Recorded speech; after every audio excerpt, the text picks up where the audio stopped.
bro. Alhamdulillah. Ini teman lama juga. Gimana kabar itu? Asyhadu an la ilaha illallah. Ya udah nih. Udah langsung sholat zuhur aja. Iya, yuk. Oke.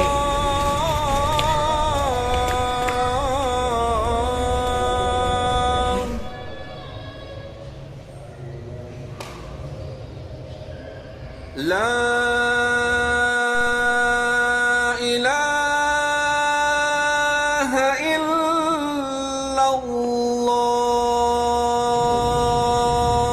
Nah, kau pada baris semua ini. Ayo, siapa nih yang meja ini? Ayo, sana. Ayo, sana. Enggak, langsung. Ayo, langsung aja. Allahu Akbar, asyhadu an la ilaha illallah, asyhadu anna Muhammadar Rasulullah. Hayya 'alas shalah, hayya 'alal falah. Qad qamatis shalah, qad qamatis shalah. Allahu Akbar, la ilaha illallah.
Tunggu di luar ya kita ya.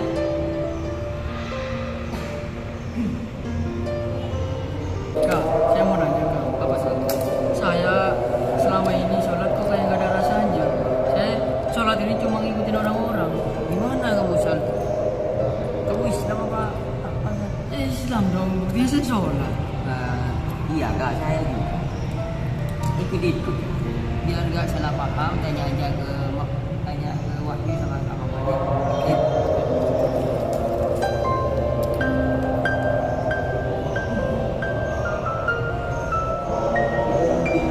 baru-baru ini tuh di kampus bahas tentang rezeki. Ini sama dosen dan Boy. udah selesai doanya. Udah. Ini boy, Faisal ingin tahu konsep tentang Tuhan karena Faisal itu nggak benar-benar bertumbuh. Mungkin kamu tahu tentang konsep Tuhan. Bahaya nih Faisal. Jadi gini Sal, kalau kita mau bicara konsep Tuhan, kita itu harus menemukan Tuhan dalam kesepian. Karena kita itu butuh banget yang namanya sepi. Misalnya nih, seperti kita mau pikirkan rencana kita ke depannya. Jadi kita membutuhkan kesepian supaya otak kita berjalan dengan lancar. Dan bicara dengan Tuhan berkaitan dengan kesepian, Nabi Muhammad itu menemukan Tuhan dalam kesepian Gua Hiro. Begitu juga dengan Nabi Musa menemukan Tuhan dalam kesepian Bukit Tua, yaitu Bukit Tursina. Begitu juga dengan ilmuwan yang sangat terkenal, yaitu Isaac Newton, menemukan teori yang sangat amazing sekali, yaitu teori gravitasi dalam kesepiannya di bawah pohon apel. Maka dia dalam kesepiannya, dia itu dijatuhi dijatuhi buah apel, maka dia berpikir, nah, dalam kesepian tersebut dia berpikir bahwa ini merupakan sebuah teori, maka dia menemukan teori gravitasi. Semua berawal dari kesepian semua. Jadi sometimes kita butuh kesepian meninggalkan semua kesibukan dunia-dunia kita. Itu ada bukunya itu Karen Armstrong, dari Karen Armstrong, penulisnya Karen Armstrong, itu judulnya Sejarah Tuhan. Maka dia itu menulis di penggalan paragrafnya, dia berkata, selama saya menjadi biarawati, saya tidak benar-benar bertuhan. Konsep Tuhan yang ada di kepala saya itu tidak berkembang, sedangkan ilmu lain yang ada di kepala saya itu terus berkembang, tapi tidak dengan konsep Tuhan, kata Karen Armstrong. Jadi Karen Armstrong itu seorang biarawati.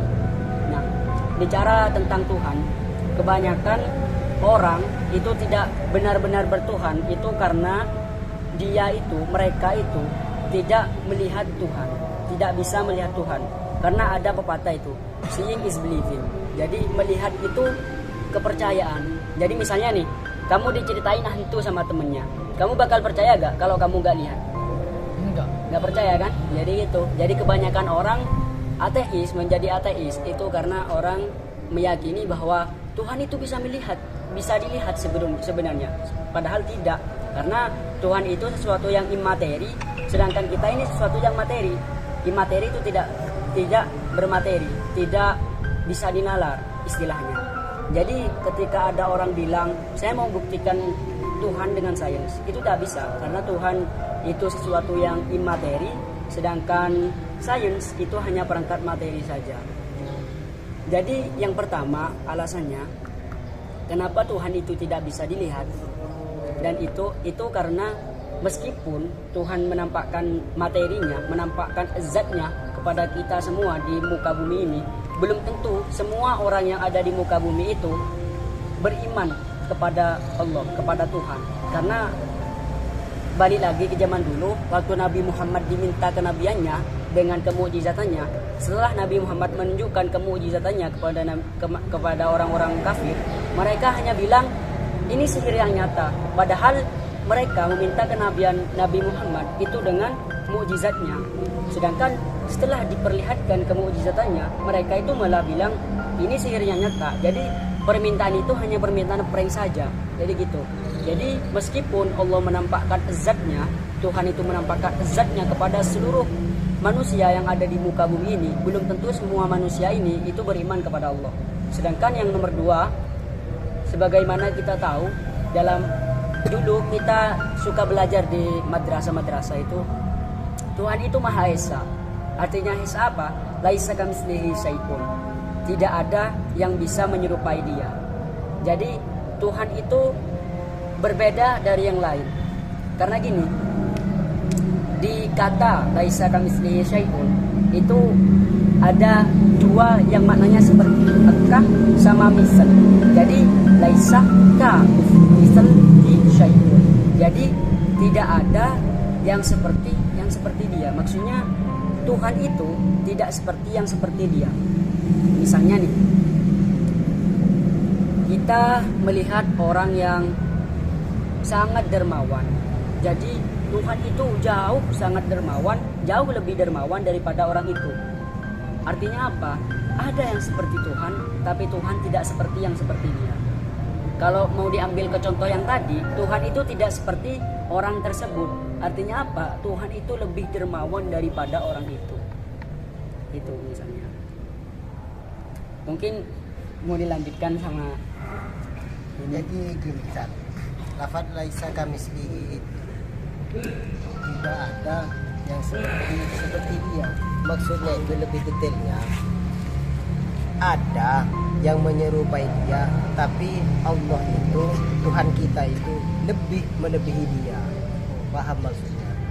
Nanti kalau sampean pulang, sampean pasti melihat orang-orang ngasih rezekinya bersedekah, tapi Tuhan itu lebih dari mereka. Itu maksudnya dari lafaz laisa kamitslihi syai'un. Begitu detailnya itu. Jadi makanya kok bisa nih, kok Tuhan itu gak bisa nilalar. Kalau mau ditarik kesimpulan lagi, kamu tahu kan bumi ini sebegitu keterapiannya. Dari hujan hujan itu dijadikan sumber mata air lagi ketika udah nyampe ke tanah. Terus bagaimana air yang ada di tanah itu pergi ke sungai, lalu dari sungai pergi ke lautan jadi hujan lagi. Itu kan sangat teratur. Masa dari keteraturan tersebut kita gak mau meyakinkan bahwa itu adalah sebuah ciptaan Tuhan? Karena itu sebuah keteraturan yang sangat tidak bisa dilakukan oleh manusia. Seperti halnya kalau kita nih mau, misalnya kita mau meyakini teorinya Darwin, itu belum tentu kita ateis. Karena kenapa? Karena misalnya kalau ini benar-benar teori yang bisa dibuktikan ya, misalnya manusia dari revolusi kera. Nah, kera pertama kali itu siapa yang menciptakan? Pasti sesuatu yang ada itu bermula dari tidak ada. Tidak mungkin terbentuk sendiri dengan langsung blek itu ada. Tidak mungkin seperti itu. Pasti itu bermula dari sebuah ciptaan. Misalnya nih, teori Big Bang tentang bumi. Itu tidak terbentuk dengan secara otomatis. Pasti ada yang menciptakan, meskipun itu dengan melalui proses. Jadi semua yang nyata itu bermula dari tidak nyata. Jadi seperti itu. Jadi kita kalau mau menemukan Tuhan, itu tidak harus kita menghadirkan Tuhan di depan mata kita, dengan mata telanjang kita, tidak harus. Tapi kita hadirkan Tuhan kepada dia di dalam hati kita. Misalnya nih, kita dalam kesepian berpikir. Sifat-sifat Tuhan itu ada banyak ya, dan sifat-sifat Tuhan itu baik-baik semua.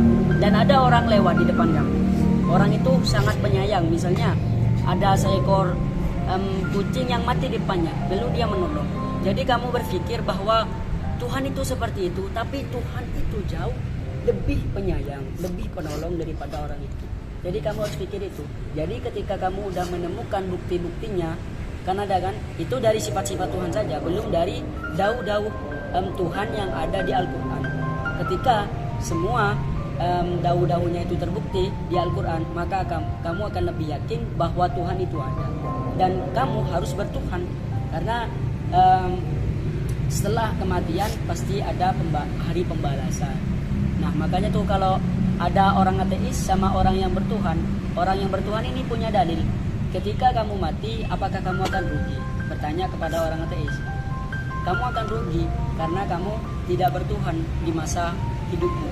Tetapi kalau setelah mati tidak ada hari pembalasan, aku pun tidak rugi, karena aku memang sholat, tapi setelah kematian emang tidak ada pembalasan.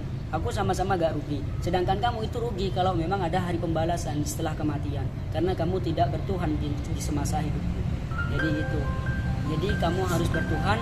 Nah, jika kita mau menemukan Tuhan, kita renungkan dalam kesepian, dan kita harus benar-benar mempunyai melihat bukti yang nyata, sehingga kita klik, baru saya benar-benar bertuhan dan saya meyakini bahwa Allah itu Tuhan.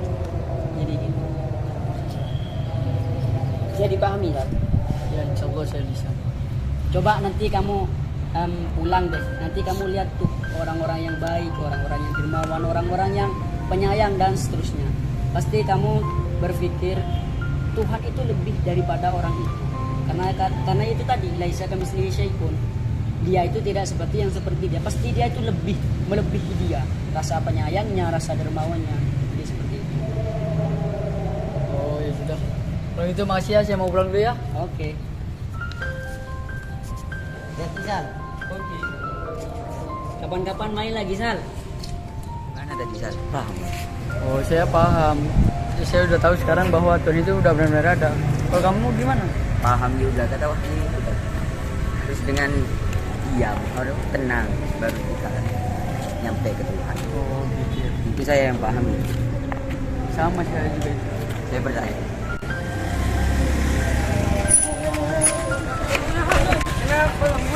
Kenapa mas? Hati-hati mas. Ini nggak mas, mas. Kamu mas. Pelan-pelan ya. Itu lagi. Kenapa itu orang itu? Ki? Iya, baik sekali ya, menolong orang yang enggak kenal ya. Tapi Allah itu lebih baik ya. Kata Wahyu tadi, Oh, lebih penolong. lebih penolong dari orang yang penolong. Jadi kita nyambil jalan aja. Ki, sekarang saya sudah yakin bahwa Allah itu ada. Buktinya itu tadi. Iya, saya sama juga. Ngomong kita mau kemana nih? Ya, jalan aja. Belum makan 3 hari saya. Kasihan kamu ya. Kasih. Makasih mas. Orang itu baik sekali tadi ya, dermawan. Oh berarti Allah itu lebih dermawan daripada orang yang tadi. Saya sekarang semakin yakin bahwa Allah itu ada karena kita udah menemukan 2 bukti tadi. Ya, kurang bukti.